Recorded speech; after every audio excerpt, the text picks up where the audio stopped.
मंगलम भगवान वीरो मंगलम गौतमो गणी मंगलम कुंद कुंदार्यो जैन धर्मोस्तु मंगलम सर्वमंगल मांगल्यम सर्वकल्याणकारकम प्रधानम सर्वधर्माणां जैनम जयतु शासनम।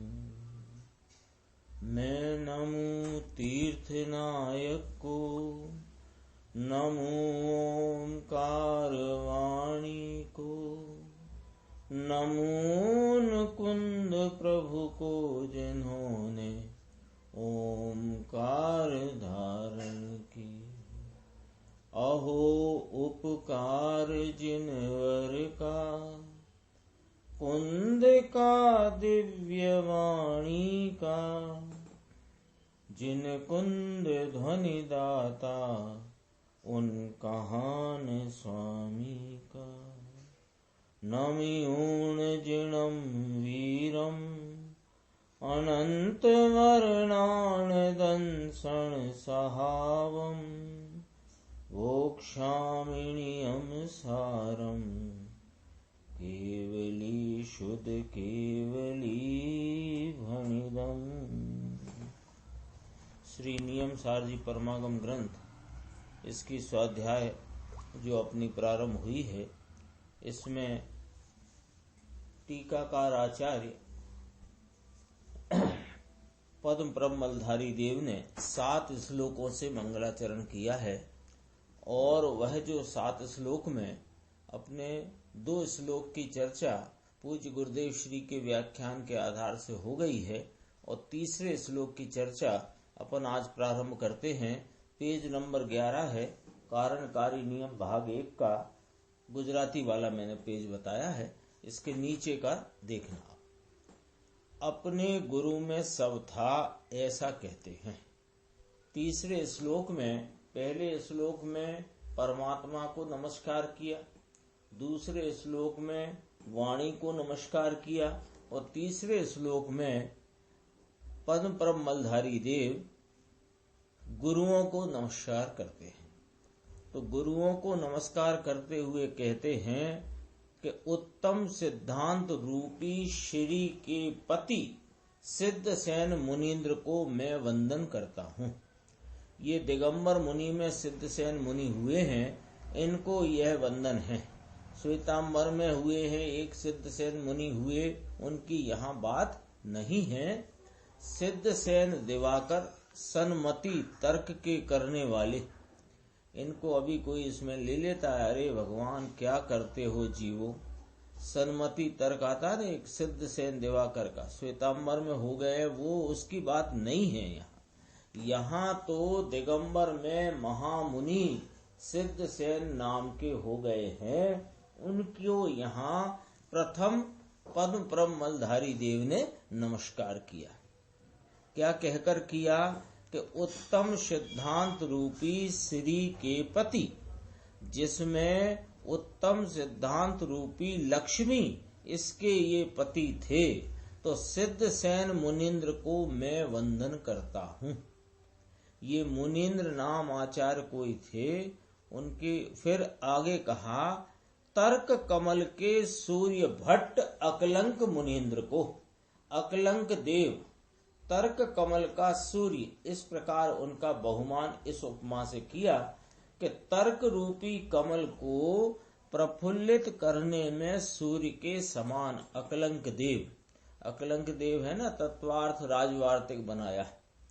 तर्क रूपी कमल इसको खिलाने में सूर्य के समान थे। कमल होता है ना, कमल, तो कमल जब खिलता है तो उसमें निमित्त होता है सूर्य का उदय प्रकाश। तो वो उसकी उपमा यहाँ दी कि तर्क के कमल को खिला देने में समर्थ ऐसा जो सूर्य के समान अकलंक देव, जिन्होंने तत्वार्थ राजवार्तिक की रचना की है। अरे दिगंबर मुनि संत ऐसे पके आव का थोब, आव यानी प्रकाश, थोब माने समूह, ऐसे प्रकाश के समूह रूप धर्म के धुरंधर। अरे लेकिन परीक्षा ना मिले तो क्या हो, क्या हो रहा है, क्या होता है कि जो सच्चे संत तीन कषाय की अभाव रूप प्रचुर स्वयं संवेदन की दशा में झूलते हुए जो संत भगवंत हैं, उनकी कोई परीक्षा नहीं, और बाहर का रूप देखा और दौड़ गए। क्या होए, जिसको सराने चढ़ाकर परीक्षा करते हैं, काट निकला, काट है कि नहीं इसकी खबर नहीं, ऐसे के ऐसे मान लेना, यह मानना सच्चा है नहीं, ऐसा कहते हैं।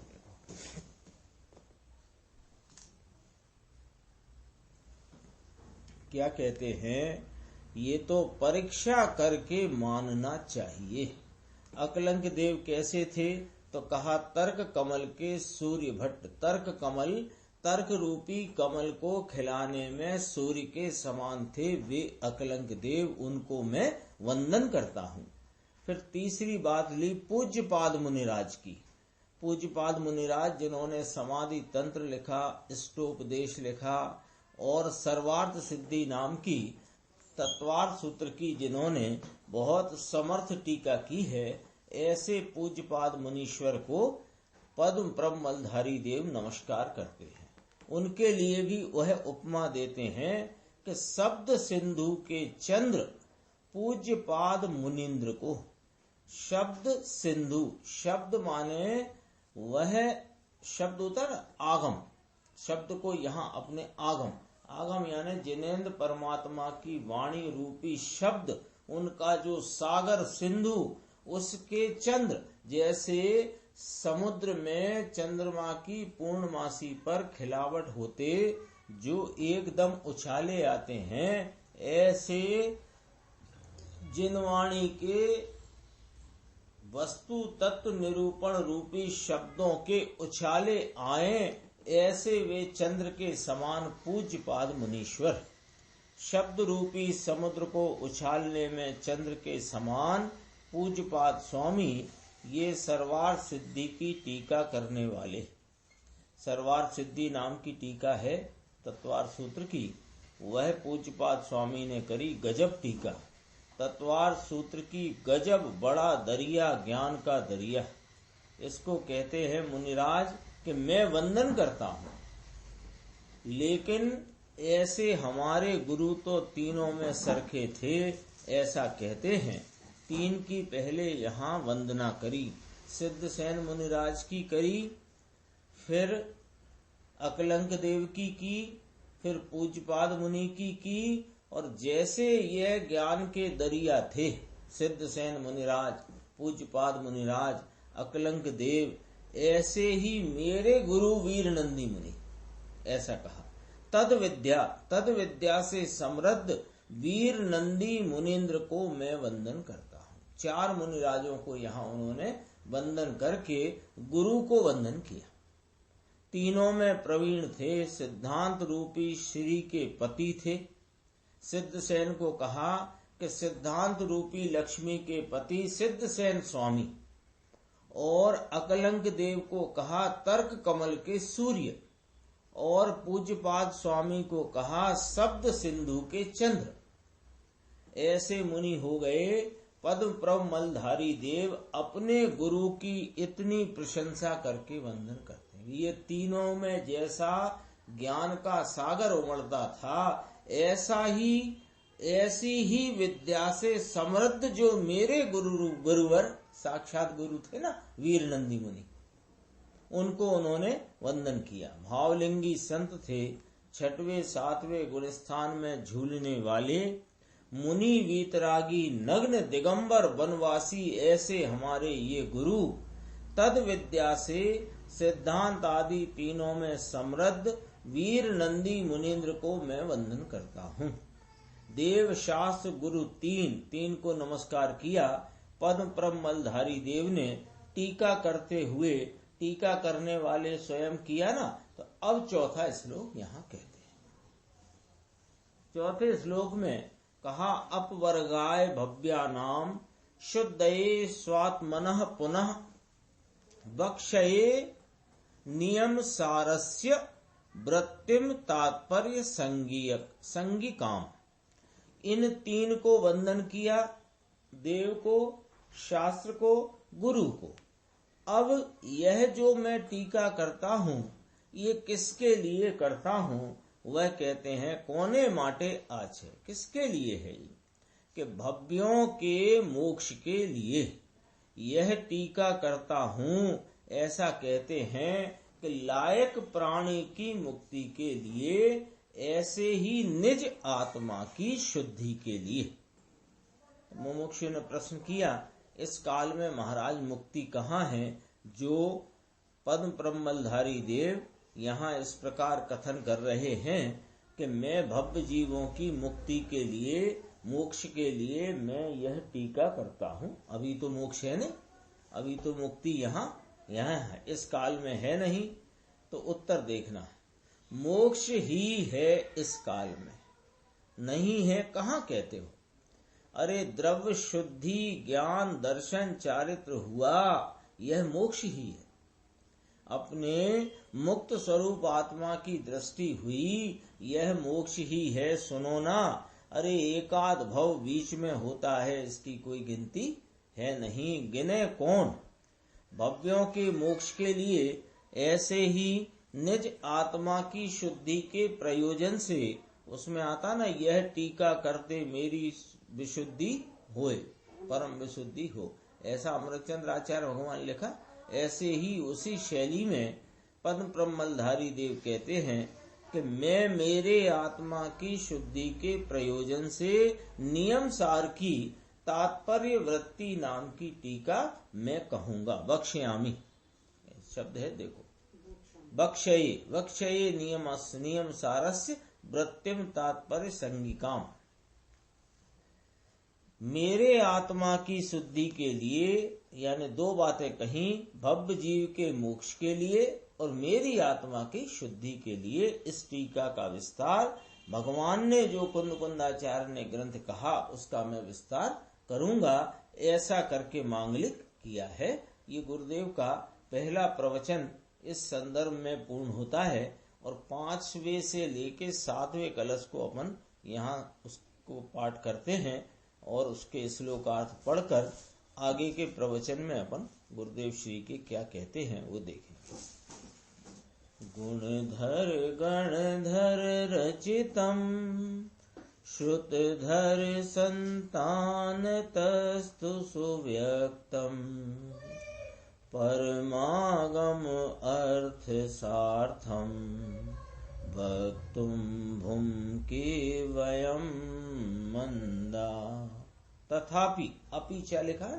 तथापि, 5वां कलश कह के कहा तथापि अस्माकं मानस अनुच्चै प्रेरितानि पुनः पुनः परमागम सारस्य रुच्या मांसल्या अधुना।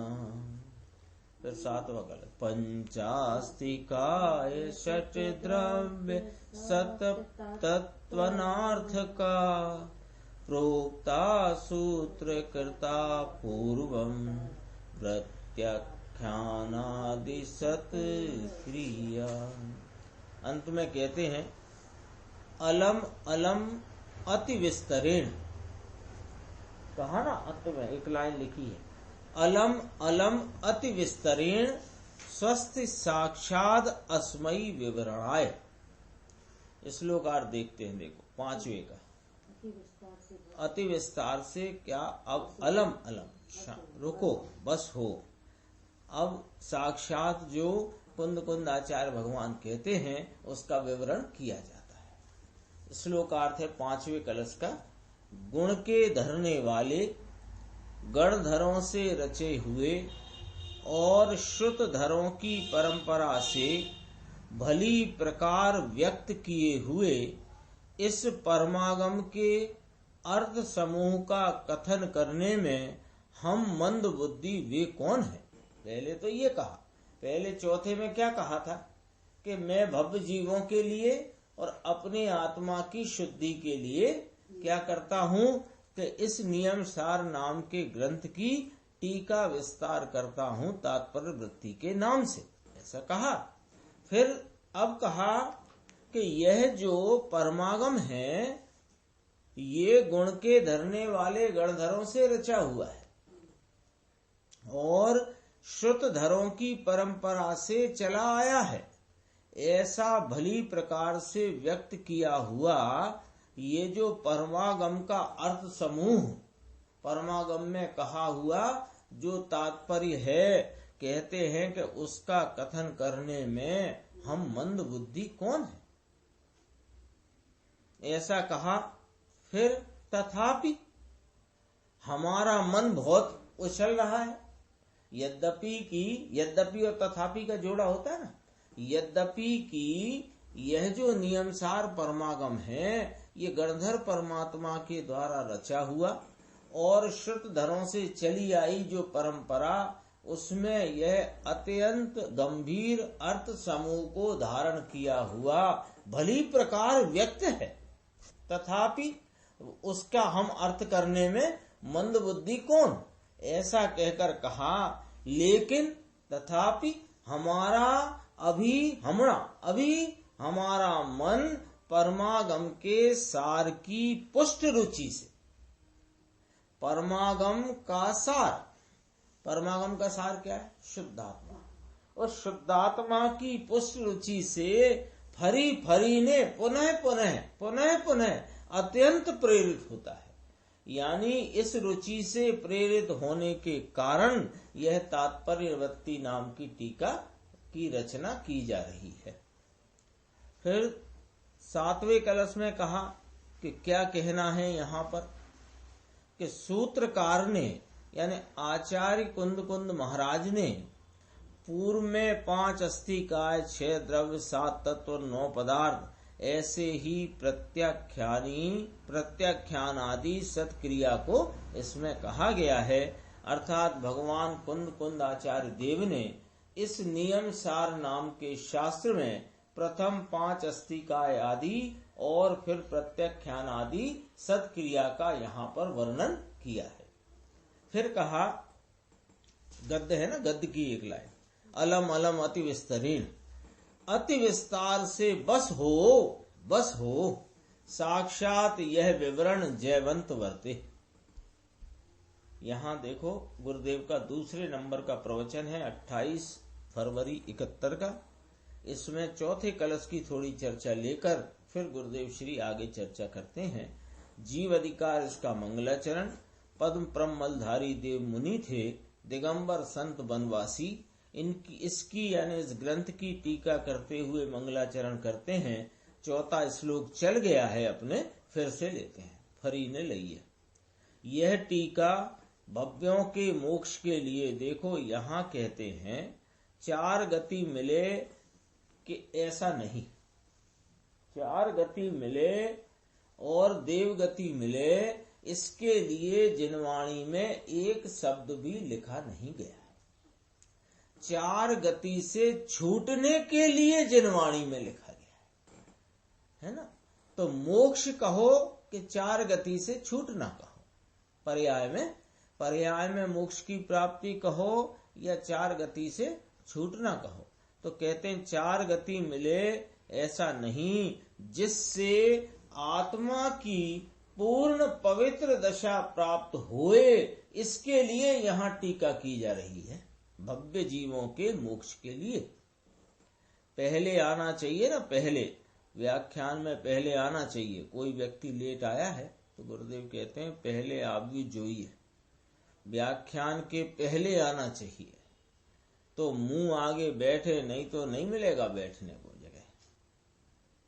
पीछे आता है तो गड़बड़ होती है। को तुम पीछे आते हो फिर जगह निकाल कर आगे आते हो, उससे क्या होता है, खलल होता है। स्वाध्याय और उसके क्रम और उसकी व्यवस्था में खलल पड़ता है। पाछड़ आवे तो गड़बड़ था। अब देखो कहते हैं, यह टीका भव्यों के मोक्ष के लिए है। मुमुक्षु ने पूछा, एटले सु यानी अर्थ क्या इसका साहिब? कि अर्थ ये है कि आत्मा की पूर्ण पवित्रता प्रकट हो इसके लिए है, मोक्ष के लिए है। माने वहां सिद्ध शिला पे पहुंचने की बात नहीं करते हैं, वो तो पहुंच ही जाएगा। यहाँ तो आत्मा की पूर्ण पवित्रता प्रकट होए इसके लिए है। स्वर्ग मिले कि चक्रवर्ती पद मिले, इसके लिए यह टीका नहीं है। न हम बाँचते हैं न तुम सुनना।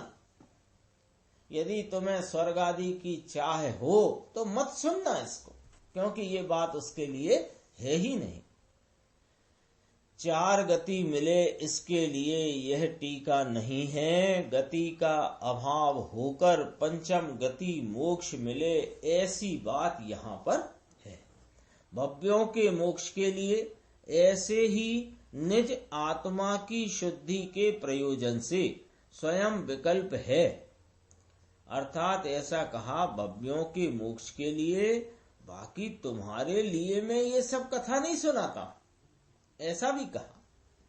बाकी तो यह टीका करते हुए मेरा लक्ष्य आत्मा ऊपर है, इसलिए मेरे आत्मा की शुद्धि में यह टीका के समय मेरी शुद्धि में वृद्धि होए, इसके लिए मैं यह टीका करता हूं। ये वही की वही शैली अमृतचंद्र भगवान ने जो कही टीका में, वही परम विशुद्धि, वही वाली बात है। वहां भी ये प्रश्न हुआ कि साहेब टीका करने की जो वृत्ति है ये तो विकल्पात्मक है, इसमें विशुद्धि कहाँ होगी, ये तो अशुद्धि है। तो कहा कि उस काल में मेरा लक्ष्य तो मेरे शुद्धात्म तत्व पर होने से ये विकल्प को तोड़कर मैं शुद्धात्म तत्व का आलम्बन ले लेता हूं। ऐसे करके मेरी परिणति में विशुद्धि बढ़ती जाती है। बस इतना यहाँ पर वही बात यहाँ कही कि ये मैं सिर्फ तुम्हें समझाने के लिए नहीं करता हूँ। वास्तव में ऐसा विकल्प मुनिराजों को, आचार्य भगवंतों को आता है। कैसा कि यह जिनेन्द्र परमात्मा के मार्ग का सार सब जीवों को प्राप्त हो। तो ऐसा जो विकल्प आता है, उस विकल्प के इलाज में ये कार्य होता है। विकल्प का इलाज है वो, उस विकल्प के इलाज में ये कार्य होता है। तो वो कार्य करते समय भी अपनी आत्मा की शुद्धि की वृद्धि हो, लक्ष्य इस प्रकार का है।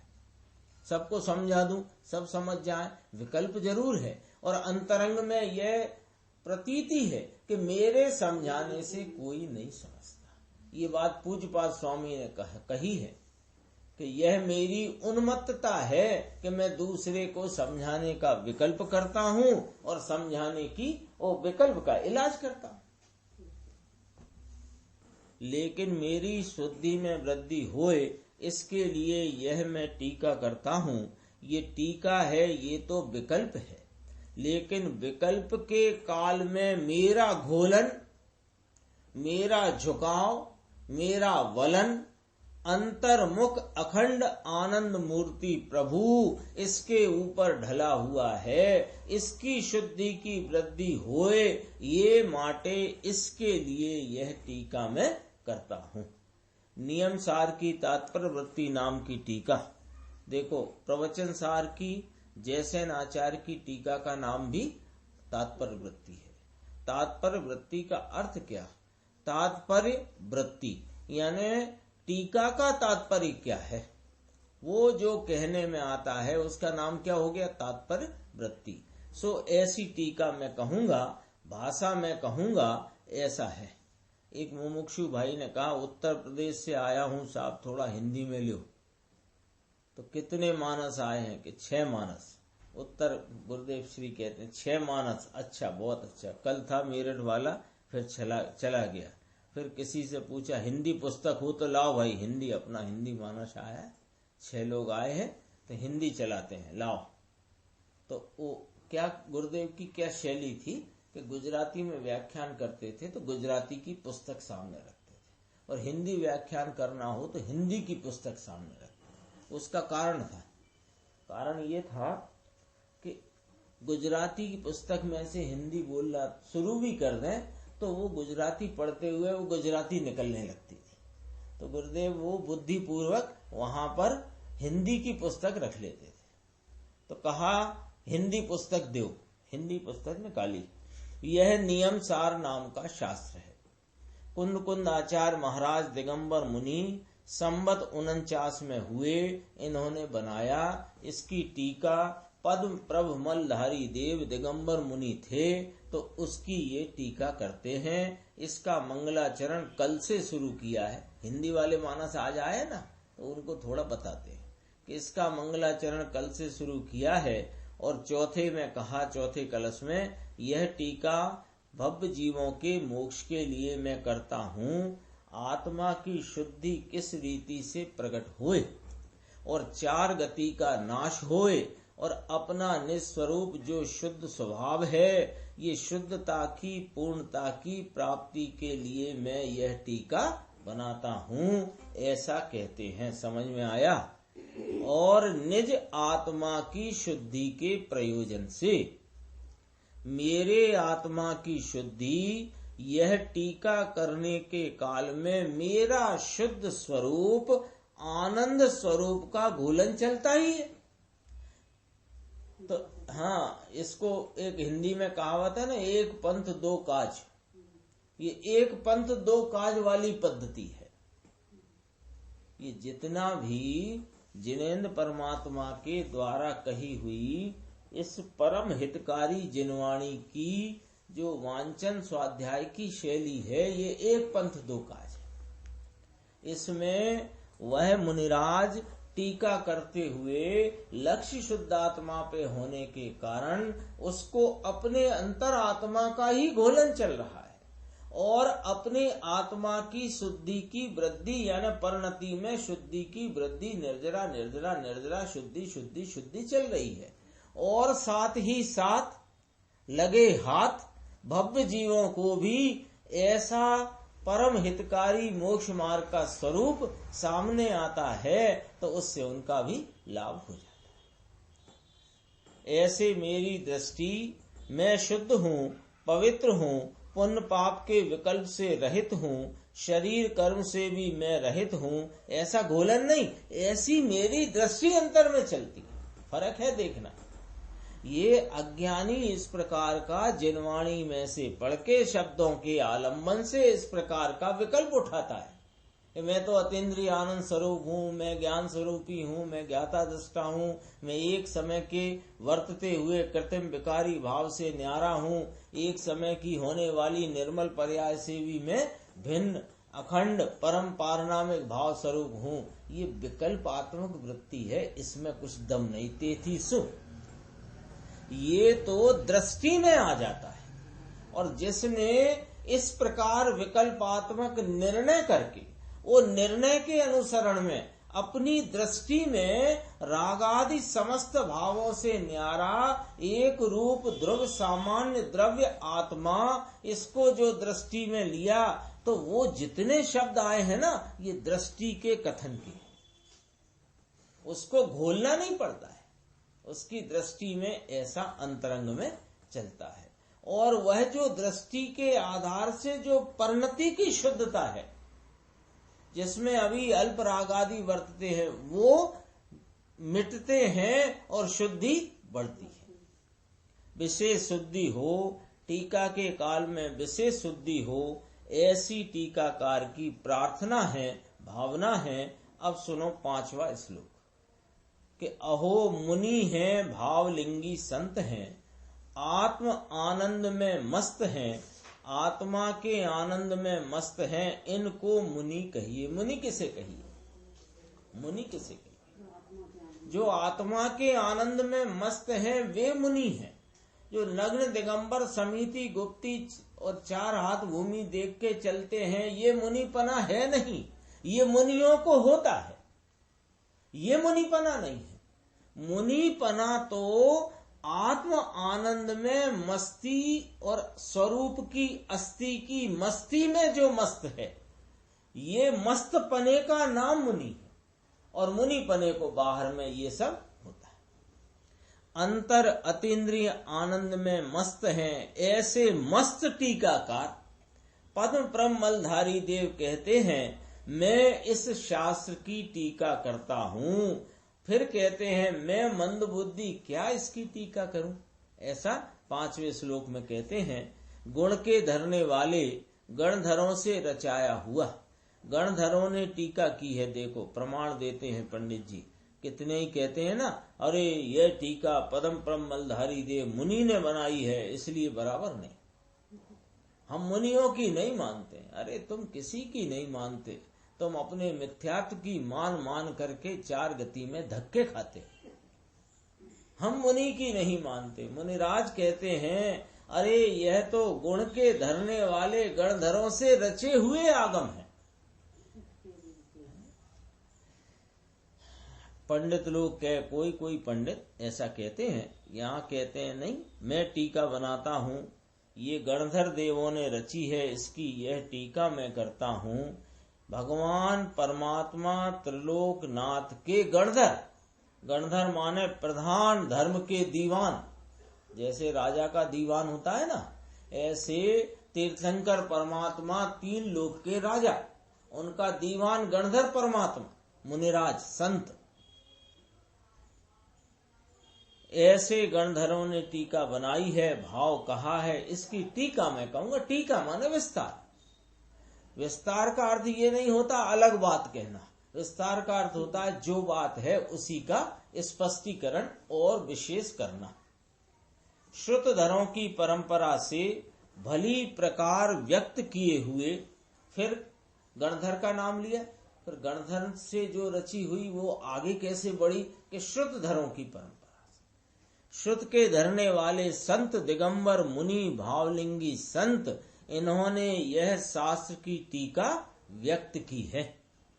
परंपरा से भली प्रकार व्यक्त की है, परंपरा से चली आती है। क्या परंपरा है कि सर्वज्ञ भगवान से छूटी हुई दिव्य ध्वनि और उसको झेलने वाले गणधर परमात्मा के द्वारा रची हुई जिनवाणी, और उसकी गणधर तो अब चिन्ह नहीं है, 2500 समथिंग वर्ष से गणधर तो नहीं है, लेकिन श्रुतधरों की परंपरा से वह चली आती।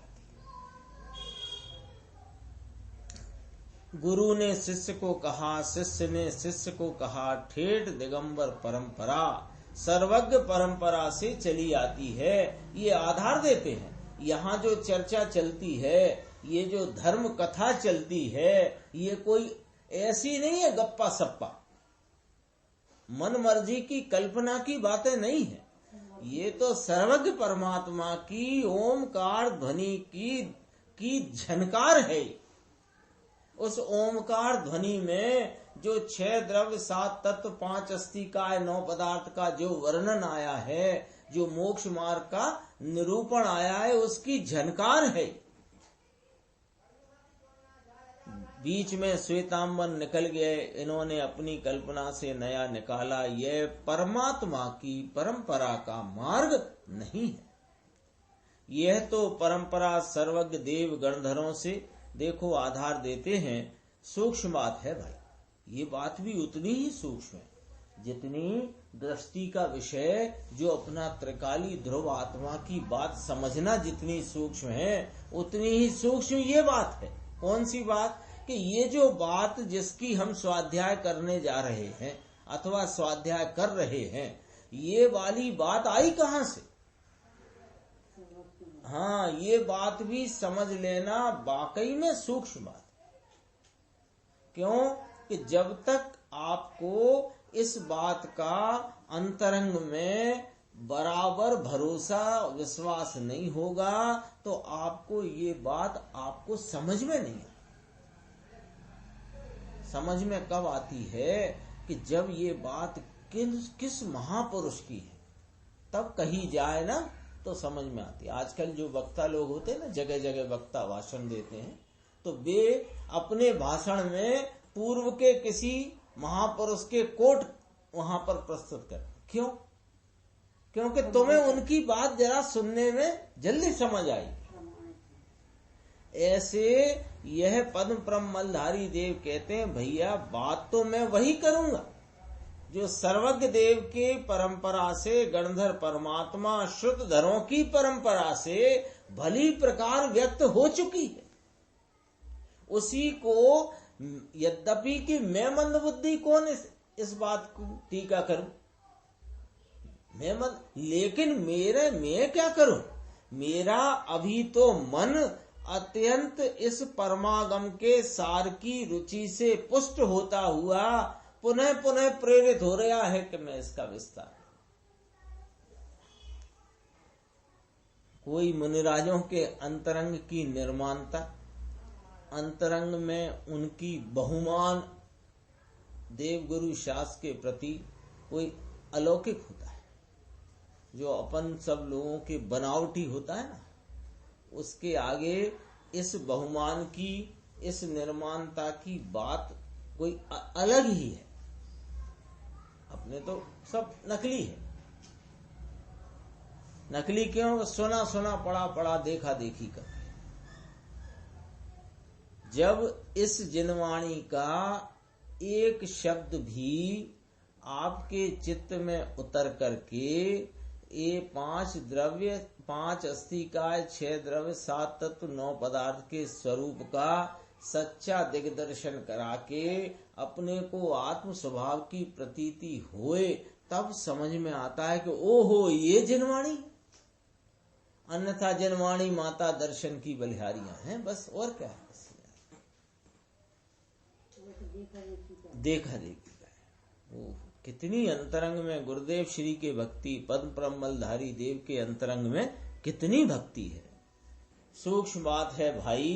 गणधरों ने रची और श्रुतधर, भले गणधर जैसी शक्ति थी ऐसी दूसरे को नहीं होती, लेकिन श्रुत को धरने वाले, भाव श्रुत को धरने वाले ऐसी परंपरा से भली प्रकार व्यक्त किया हुआ, परंपरा से बराबर व्यक्त किया हुआ परमागम का अर्थ समूह।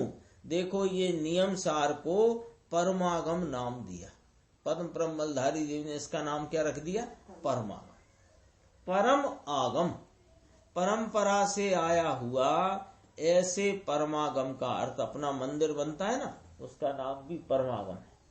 71 का प्रवचन है, 74 में वो मंदिर बन करके पंचकल्याण हुआ था, जिसमें 5 परमागमों के मुख्य मुख्य गाथाएं पत्थर पर उत्कीर्ण की गई हैं। हाँ, और उनमें भी मुख्य मुख्य गाथाएं स्वर्ण अक्षरों से लिखी गई। परमागम मंदिर है, ये नया बनता है। परमागम का अर्थ समूह, सार्थम, अर्थ सार्थम।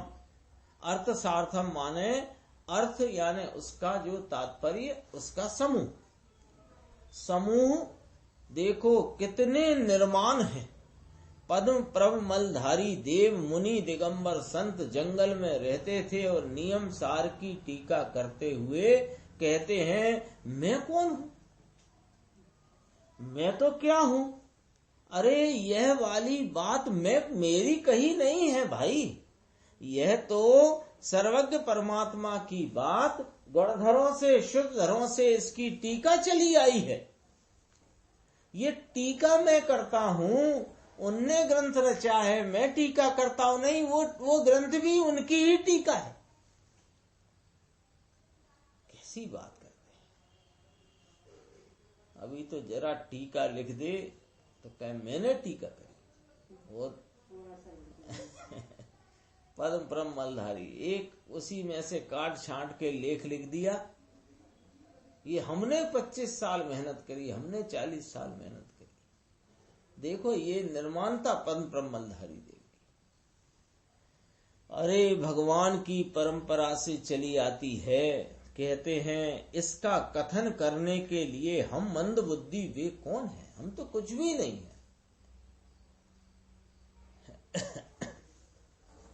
पंडित टोडरमल जी साहब ने जब लिखा ना मोक्ष प्रकाशन, तो उन्होंने लिखा कि मुझे अभी मुझसे भी मंद बुद्धि के धारक जगत में दिखाई पड़ते हैं। उनके लिए मुझे ये कहने का भाव आया है। ये वास्तव में यह सब मंद बुद्धि ही है। क्षयोपशम में थोड़ा बहुत वो ज्ञान की खिलावट में ये जो जिनेंद्र परमात्मा की बात का रहस्य समझ में आ गया, अरे ये तो ज्ञानी जन अंतरंग में तीन कषाय की अभाव रूप अवस्था, वे भी कहते हैं मैं मंदबुद्धि वह कौन हूं। क्यों कि जगत में यदि बुद्धिशाली कोई है तो केवल ज्ञानी पर,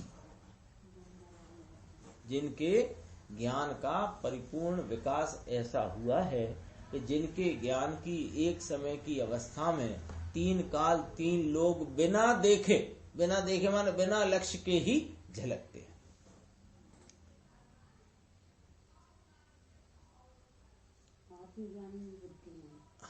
आत्मज्ञानी भी बुद्धिवंत हैं, पर वे भी अपने को अल्प बुद्धि, गणधर परमात्मा कहते हैं हम मंद बुद्धि हैं। गणधर परमात्मा कहते हैं कि नहीं कि आपके ज्ञान के सागर के आगे हमारा ज्ञान तो चुल्लू भर भी नहीं, बूंद भर भी नहीं। ऐसी टीका अलौकिक टीका है, दिगंबर संतों की कथनी अलौकिक कथन है। एक लौकिक में एक रिवाज है, वो कहावत भी है, लोग बाग आपस में इस प्रकार का कथन भी करते हैं कि सब व्यक्ति है ना, सब व्यक्ति खाते पीते मौज करते हैं, कोई ऐसे विपन्न नहीं, ठीक है ना, विपन्नता तो नहीं है, लेकिन वे दुखी काहे से हो रहे हैं? अपने से ऊंचे वाले को देख करके लगता है कि हम पे कुछ नहीं है साहब, और नीचे वाले को देख के भले गर्व करते रहे। ऐसे ये तो एक लौकिक की बात है। ऐसे गणधर परमात्मा भी कहते हैं जो द्वादशांग की रचना अंतर मुहूर्त में करें, ऐसे जिनके ज्ञान का विकास खिला हुआ है, वे भी कहते हैं कि महाराज आपके ज्ञान के आगे, हे तीर्थेश प्रभु आपके ज्ञान के आगे मेरा ज्ञान तो चुल्लू भर भी नहीं है। ये तो अंतरंग में निर्माणता कब आती है? जब अपने से ऊपर की ओर देखा जाए। दिगंबर संतों की कथनी अलौकिक कथन है। सर्वज्ञ परमात्मा त्रिलोकनाथ की परंपरा से धारा चली आती है, ऐसी टीका है तो सूक्ष्म। अब कहेंगे 6वां श्लोक है, इसका अर्थ है, देखो कहते हैं ये टीका हुई किस प्रकार कि हमारे मन में बारंबार ऐसी प्रेरणा होती थी कि मैं टीका बनाऊं। यह कुंद कुंद आचार्य भगवान का नियम सार नामक परमागम ग्रंथ, इसका मैं स्वाध्याय दोहन करते करते मेरे मन में बारंबार ऐसी प्रेरणा होती थी कि मैं टीका बनाऊं। टीका बनाऊं माने मैं इसका विस्तार जगत जनों के, भव्य जनों के मोक्ष के लिए कर दूं। ऐसी बारंबार प्रेरणा होती थी। ये विकल्प ही ऐसा आता था, सहज ही ऐसा विकल्प आता था, मैं टीका बनाऊं। यद्यपि कि टीका की वाणी का कर्ता आत्मा है नहीं, टीका की वाणी का कर्ता आत्मा नहीं, यह तो जड़ की पर्याय है, लेकिन मुझे बारंबार ऐसा विकल्प आता था सहज में कि भगवान कुंद कुंदाचार्य, इनका यह जो नियम सार नामक परमागम, इसकी टीका बने, ऐसे मुझे बारंबार प्रेरणा होती थी। विकल्प रूप सहज विकल्प होता है। हमारा मन परमागम के सार की पुष्ट रुचि से, देखो पुष्ट रुचि परमागम परमात्मा ने जैसा कहा वैसा संतों ने की परंपरा में कुंद कुंदाचार्य देव जैसा कहते हैं, वैसा उसकी टीका करने की मुझे रुचि हुई है। ये पुष्टि का अर्थ परमागम का सार, फिर परमागम ऐसे नहीं, परमागम का सार। देखो परमागम है, उसका भी सार रूप नियम सार है, तो पुष्ट रुचि से फरी ने पुनः अत्यंत प्रेरित होता है, यानी अंदर प्रेरणा होती है कि झट बनाऊं यानी टीका बने, ऐसा विकल्प है ना मगन भाई। ये विकल्प बिना कोई टीका बनती नहीं। विकल्प होता है ना, और विकल्प का इलाज होता है, उस इलाज में उस रूप उसके अनुरूप बाहर में क्रिया पुद्गल पदार्थों की होती है। ऐसा निमित्त नैमित्तिक संबंध, बारंबार ऐसा विकल्प आता है, ऐसा करूं। विकल्प है पुण्य बंध का कारण, लेकिन हमारे तो स्वरूप तरफ का जो घोलन है, वलन है, उससे मेरी शुद्धि बढ़ जाए, ऐसी मेरी भावना है। तो पुनः पुनः अत्यंत प्रेरित होता है, अत्यंत प्रेरित होता है। इसके बिना विकल्प नहीं टूटता। ऐसे बनाऊं, ऐसे बनाऊं, ऐसा विकल्प बारंबार आया करता है। इस रुचि से प्रेरित होने के कारण तात्पर्य वृत्ति नाम की यह टीका रची जाती है। ल्यो इस कारण से यह टीका बनाई है। देखो, भगवान की परंपरा से गणधरों की रची हुई टीका का अर्थ मैं कहता हूँ। पद्म प्रमलधारी मुनिराज कहते, मेरी कल्पना का या मेरे घर का यहाँ कोई बात मैं कहता नहीं, अर्थ कहता नहीं, ऐसा कहते हैं। 7वां श्लोक देखते हैं। कुंद कुंद आचार्य महाराज ने इस ग्रंथ में क्या लिया विषय, वो कहते हैं कि सूत्रकार ने पूर्व में 5 अस्थिकाय कहे, काल, शिवाय, जीव, पुद्गल, धर्म, अधर्म और आकाश, ये 5 अस्थिकाय हुए। और काल को मिलाओ तो ये 6 द्रव्य कहे, 7 तत्व कहे और 9 पदार्थ कहे। ऐसे ही प्रत्याख्यान आदि सत्क्रिया कही गई है, ऐसा कहते हैं। देखो, इसमें तो सत प्रत्याख्यान, सच्चा प्रत्याख्यान क्या है, सच्ची भक्ति क्या है, ऐसा कथन कुंद कुंद आचार्य ने कहा। सच्चा प्रतिक्रमण क्या है, सच्ची आलोचना क्या है। सत्क्रिया शब्द डाला ना टीकाकार ने, सत्क्रिया ऐसा शब्द पड़ा है। सत्क्रिया का इस ग्रंथ में कथन किया गया है, यानी अपना आनंद स्वरूप भगवान में लीनता की क्रिया का नाम सत्क्रिया है। बाहर में बहुत सावधानी और निरतिचार क्रिया करते हैं, उसका नाम सत्क्रिया है कि नाना, उसका नाम सत्क्रिया नहीं, वो जड़ क्रिया है। और वह जड़ क्रिया कैसी है कि वह जड़ क्रिया तो वो पर पदार्थ की क्रिया है। और सत्क्रिया का तात्पर्य है अपने आनंद स्वरूप भगवान में लीनता की जो क्रिया है, उसका नाम है सत्क्रिया। अरे यह विकल्प तो, ये बाकी व्यवहार के जो विकल्प उठते हैं, प्रतिक्रमण प्रत्याख्यान के विकल्प, ये सत्क्रिया नहीं है। घर छोड़ना, स्त्री पुत्र कुटुंब छोड़ना, वस्त्र छोड़ना और कोई विकल्पात्मक वृत्ति में अतिक्रमण हो जाए, वहां से पीछे हटना, ये सब व्यवहार विकल्प रूपी प्रतिक्रमण प्रत्याख्यान के विकल्प पुण्य बंध का कारण है, ये सत्क्रिया नहीं।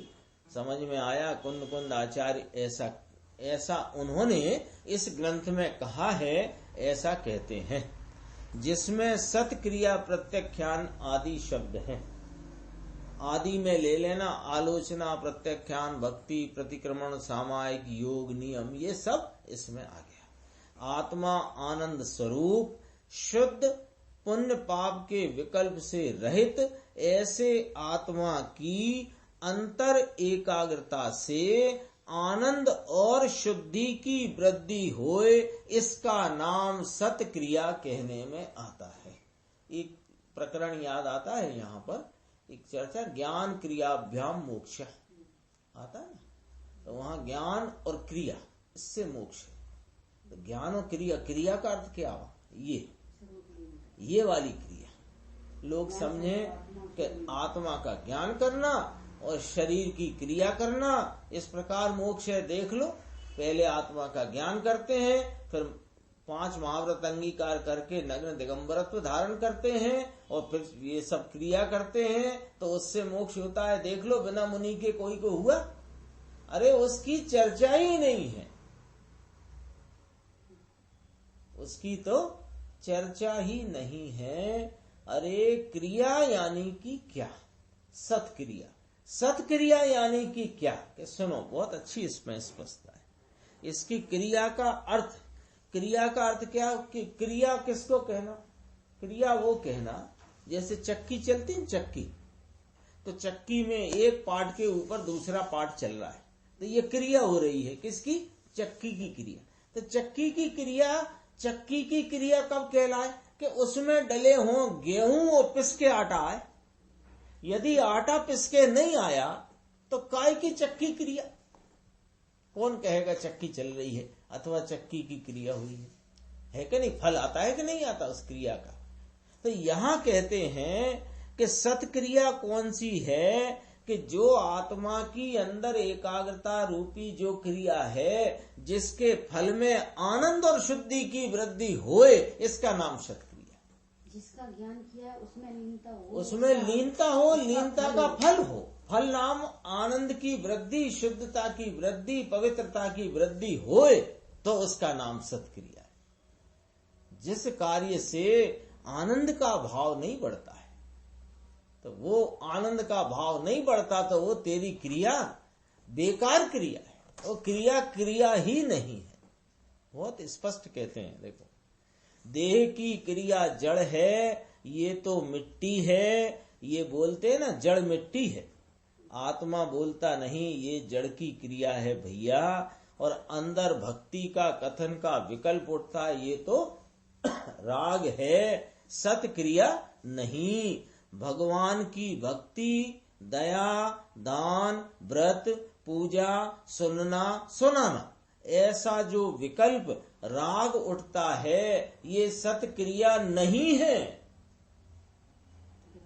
झूठी क्रिया है। झूठी क्रिया माने ये जीव की क्रिया ही नहीं।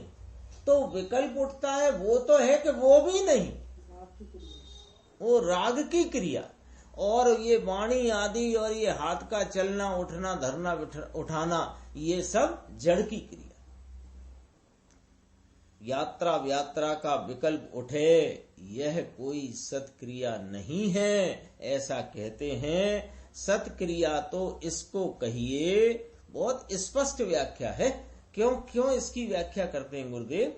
देखो, इस ये नियम सार परमागम में सूत्रकर्ता क्या कहना चाहते हैं, वो टीकाकार आचार्य इस श्लोक में कहते कि 5 अस्थिकाय, 6 द्रव्य, 7 तत्व, 9 पदार्थ और सत्क्रिया का वर्णन इसमें करेंगे।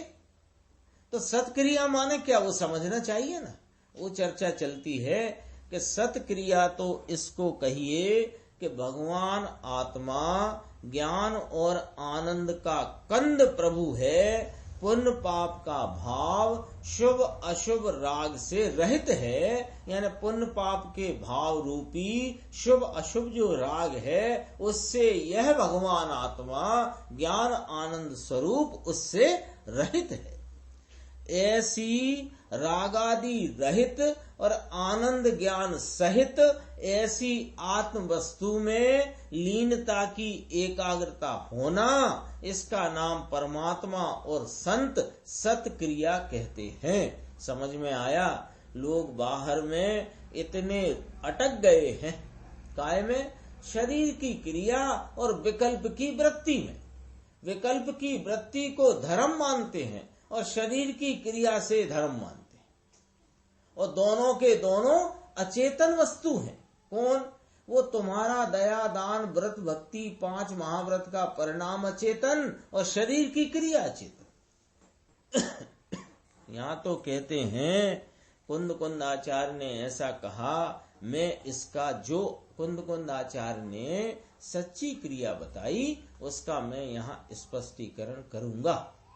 पंडित जी, सत्क्रिया का कथन कहा गया है ऐसा कहते हैं। देखो, कुंद आचार्य ने समय सार में, प्रवचन सार में कितना कहा है। समय अपना हो चुका है, इसमें और कुछ प्रश्न उत्तरों के माध्यम से चर्चाएं हैं, वो अपन आगे की स्वाध्याय में लेंगे। निज निधि निज में बताई, यह अनंत उपकार है, उसके लिए जिन वाणी माँ को वंदना 100 बार।